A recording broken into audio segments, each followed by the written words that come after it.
You know how people are always telling you to just go with the flow?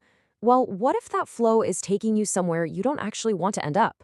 This is all about making a big shift from a life that just kind of happens to you to a life you design with real intention. It's time to pick up the architect's tools. And that shift, it really does start right now. I love this quote from Gandhi because it just sets the stage perfectly. We're not talking about some far off, abstract future. Nope. It's all about the small, deliberate things you choose to do today. I mean, does that sound familiar? It's such a common feeling, right?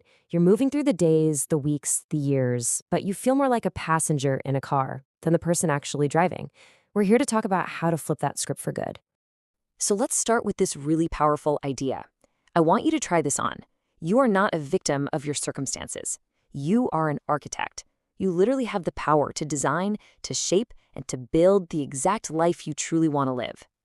Think about it. Any great building starts with a blueprint, right? You can't just start throwing up walls. You need a plan.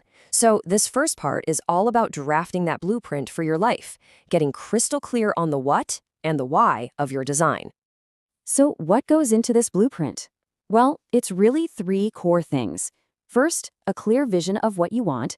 Second, the values that are going to act as your foundation. And third, the goals that will be your structural beams. Let's dig into how these all work together. So, step one, the vision. What does your ideal life actually feel like? This goes way beyond just a job title or a number in your bank account. Get really specific. How does your morning start? Who are you spending your time with? What kind of work gets you excited and energized? The more detail you can see in your vision, the clearer your blueprint is going to be. Okay, next up, values. The best way to think of these is as your non-negotiables. They're like an internal compass that guides every single one of your decisions. And this is so important because when your actions don't line up with your values, you get this constant internal friction. You know that feeling. For instance, if freedom is a core value for you, a really restrictive job is just never going to feel right, no matter how much it pays. And that brings us to goals. Now, the key word here is alignment. You have to ask yourself, are my goals actually pushing me toward the vision I created based on my values? Or are they goals that I think I should have because of what everyone else expects? Being authentic here is absolutely everything. All right, so you've got the blueprint in your hands. Now it's time to build. This next section is all about the practical, day-to-day work of turning that abstract design into something real. It's about laying the foundation, literally brick by brick. Look, a big vision can feel totally overwhelming. I get it. The key is to break it down into smaller and smaller pieces. Your giant vision that tells you what your monthly milestone should be, those milestones break down into weekly tasks. And all of that is built on the foundation of your daily habits. It's this incredible chain reaction that takes you from this big dream down to what you're doing right now. Now, a strong foundation always starts with your internal world, your mindset. Shifting from these draining beliefs like I can't change to growth beliefs like I can create change, that's not just some fluffy positive thinking.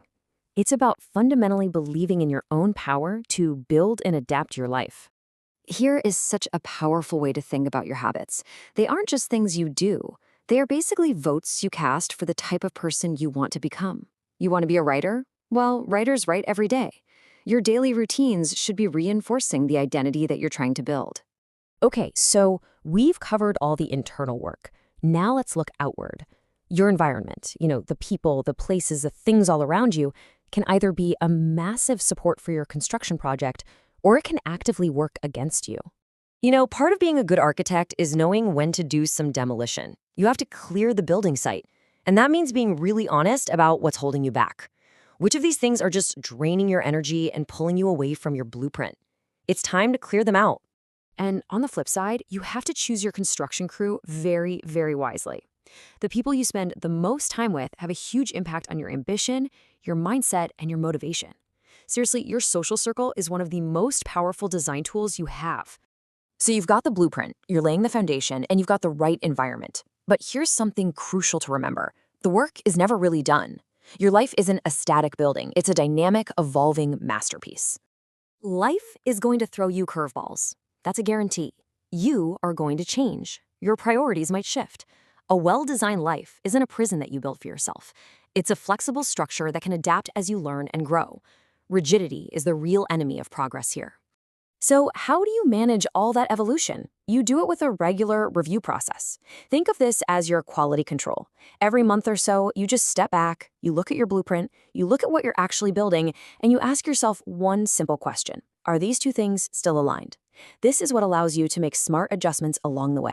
Because at the end of the day, designing your life is an active process that starts right now. An architect doesn't just stare at the blueprint all day, they pick up a brick and they start building. So after everything we've talked about, I'm just going to leave you with this question. What is the very first brick you're going to lay today?